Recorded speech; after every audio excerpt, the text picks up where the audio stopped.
Well, in about 40 minutes now, the market will draw the curtain on today's trading activities. Well, let's see what's happening there at the moment. Temple Ashaju will give us all the details that we need. Hello, Temple. Good afternoon. Thank you for joining us again. So what's the state of the market at the moment? At intraday, we saw the index up 0.36%. Just wondering if that sentiment still remains. Yes, Chimeze, good afternoon. The sentiment is still positive. It's still within the range of 35 to 40 basis points. That's where the indices of the Nigerian stock exchanges are hovering as right now. And we've seen the likes of Seplat is pushing up the index by some 10% specifically, because yesterday Seplat was one of the major companies that weighed down the market. And so it has regained the losses of yesterday by some 10% and increase in its share price. You also have United Capital, one of the financial services firms, also doing about 10% in its share price. And those are the two key stocks that have driven up performance of the market as we speak. In terms of the downside of things, you've got Veritas Capital down by 8.75%. That Veritas Capital is an insurance firm, and you got Fidelity Bank doing some 3.55%.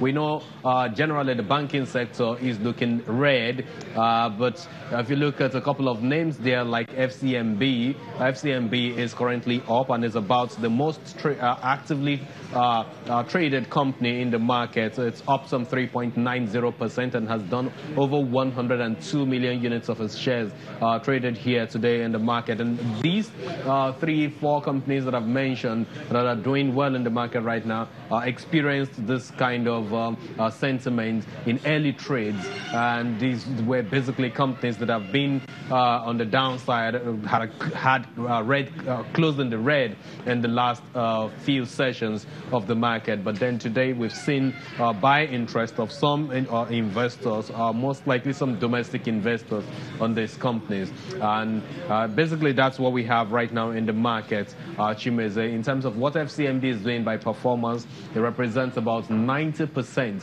of the entire volume of transaction that we've seen in the markets today.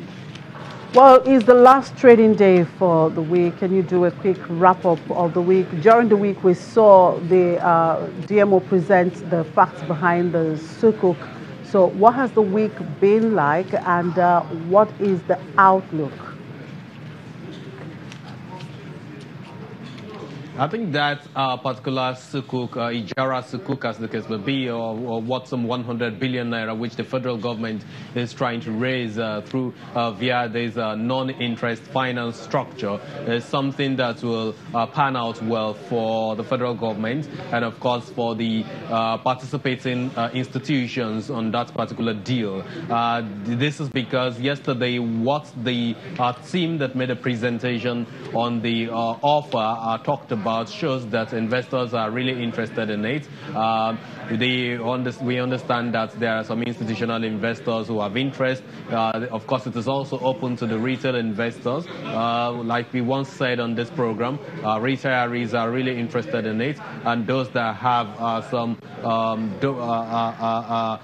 stagnant cash somewhere are also interested in it, because it gives an opportunity for rental income to come in once or twice in a year, half yearly, as the structure of that program says, will be paid to investors. And this is coming in at over 15% coupon rate for a tenure of 7 years. According to the presenters or guest speakers yesterday at the event, we were made to understand that having seen the first 100 billion naira Sukuk and this second tranche coming on board now, the federal government still needs about 600 billion naira to be able able to improve on its infrastructure gaps, especially when it comes to road, because that's the particular area where this particular program is being channeled to. We understand that the initial funds that was raised, the initial 100 billion naira, which is the first tranche now, was utilized within 6 months for those roads. There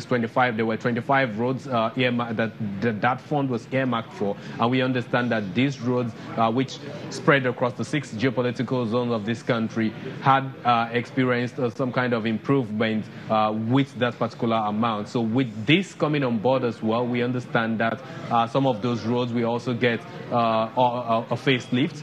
They will come back into what they used to be known for, which was a smooth road network for most areas across the country. So it translates to investors being the one reshaping the Nigerian roads again, eventually, if they key into it. Like one of them said, it is we Nigerians that will have to repair some of the ills that we have in this country by way of investing in all of those things. So it is a good infrastructure investment program, basically for Nigerians, of course, for the federal government. That's what I think investors and, of course, people, traders, of course, we journalists that were present there were able to derive from that program. By the way, it ends next week. So for investors who are willing to invest in it, I think right now is about the time to take advantage of it. It comes to a close on 19th of December, which is next week. Chimeze. Well, Temple, I think it's time to say thank God it's Friday. Thank you for those updates. And following the recent launch of Nigeria's first gold refinery, an indigenous firm, Kian Smith Trade, says the project will be completed by the first half of 2019. The vice chairman of the company, Nere Teriba, says the firm has already secured a significant monthly supply of gold from Zamfara, Kebbi, Kwara, Niger, Kaduna, Ibadan, and some part of the country in about 100 kilograms per month from other parts of Africa. She explains that the refinery will start with a production capacity of 3 tons per month of 99.99% gold and 1 ton per month of 99.99% silver. Meanwhile, the Minister of State for Mines and Steel Development, Mr. Abubakar Buhari, hence that the ministry plans to develop the mining sector to increase its contribution to the nation's gross domestic product and improve its capacity to create jobs. And the Monetary Policy Committee of the Bank of Mozambique has reduced the bank's interest rates by 75 basis points as inflation slows down. The interbank money market rate is pegged at 14.25%, the standing lending facility at 17.25%, and the standing deposit facility at 11.25%. However, the compulsory reserves coefficient remained unchanged at 14% for local currency and 27% for foreign currency. The Monetary Policy Committee noted that inflation continued to slow down in November at 4.27%, owing to stable food and fuel prices.